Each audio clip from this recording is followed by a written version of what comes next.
Okay, so the House is probably going to pass this Biden-McCarthy debt ceiling deal, which, is both good and bad for the country. I think it's more bad than good, but hear me out, okay?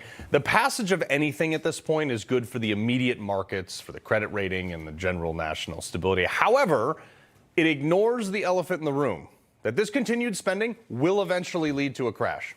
It's a fact. Trump tried to explain this during a recent CNN town hall. I say to the Republicans out there, congressmen, senators, if they don't give you massive cuts, you're going to have to do a default. And I don't believe they're going to do a default because I think the Democrats will absolutely cave. So just to be clear, Mr. President, you think the U.S. should default if the White House does not agree to the spending cuts Republicans are demanding? You might as well do it now because you'll do it later, because we have to save this country. Our country is dying. Now, before the liberals say, oh, Trump had 2 increases while he was president. He did, but this is now. But this is not an opinion. This will eventually cost more to service our debt than we can actually borrow. Addressing it now might be a little bit painful, but not nearly as bad as the alternative. From a Beltway perspective, though, and I talked to a lot of congressmen about this, here's what Republicans are up against. Right now, the margin in the House is so small that if all the Republicans were to vote in favor of this, -5, it wouldn't pass. But as much as Republicans are in the hot seat, so are Democrats, especially the ones that hold seats in in districts that Trump won in 2020. They may defect, rendering the small number of GOP holdouts completely irrelevant. There's also the possibility that enough Republicans and Democrats could actually come together for a clean debt increase with no GOP provisions. Now, if Republicans push too hard on White House concessions, that might happen. It's like a rock in a hard place. This is why you need leadership. But the bigger issue is no one is willing to touch the financial burdens of our entitlement programs. That is why we are here.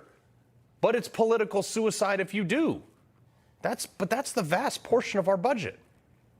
In D.C., they use like this Common Core math. Going back to a previous year's budget is considered saving money, even if that year, in this case 2022, was the highest spending ever to date. Look, I'm with you, okay? Why not go back to 2016? Or better yet, 2010. Every year, the federal government takes in more and more tax revenue. Are the roads better? No. Is the FAA and air traffic control and all the air travel? That certainly hasn't improved. Are your cities safer? Absolutely not. Is gas cheaper? Hard no. Border more secure? Definitely no. How about those interest rates? Sky high. And the cost of homes? Going right up with it. This all speaks to something a wise man once said years ago. It might be well if you would ask yourself, are you better off than you were 4 years ago? That should be the only thing that Republicans are running on. But Kevin McCarthy sold himself as a Reagan-esque in order to get his speakership.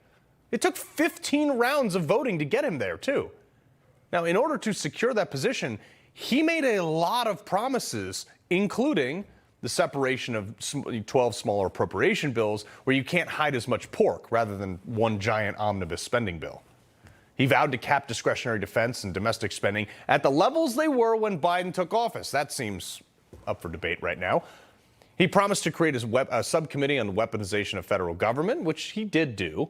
Okay, that was going to stop a lot of the ongoing criminal things that they were, obviously seeing with the FBI right now. But McCarthy also agreed to reinstitute the Holman Rule, which allows the reduction in government officials' salaries, which is notably absent from this new debt bill, as far as I can see. Another major concession was agreeing to lower the number of GOP conference members needed to start the process for removing the Speaker of the House. Interesting. Pay attention to that one. He promised to keep the Congressional Leadership Fund out of open primary races for seats considered safe. He vowed to appoint far-right House Freedom Caucus members to seats on the House Rules Committee. And far-right, what I'm saying is far-right is fiscally. He promised to give House members 72 hours to actually read the bill before it comes to the House floor, which why should that be a negotiating point at all? He promised to require a vote to raise the federal debt limit and on congressional term limits, border security plan as well. Not to mention several congressional candidates, including the Speaker himself, Kevin McCarthy, vowed to address a single issue that every American was concerned about: defunding the 87,000 new IRS agents. Now, yes, they did pass a bill that defunded this, but they knew it would die in the Senate and Biden would just veto it. And now it's refunded minus $2 billion of the 80-something billion back in the new bill. So, yeah, no matter how they try to sell this with that last provision, hard pass for Americans. And mark my words, it's going to come back to bite them in the re-election campaigns because they broke a promise.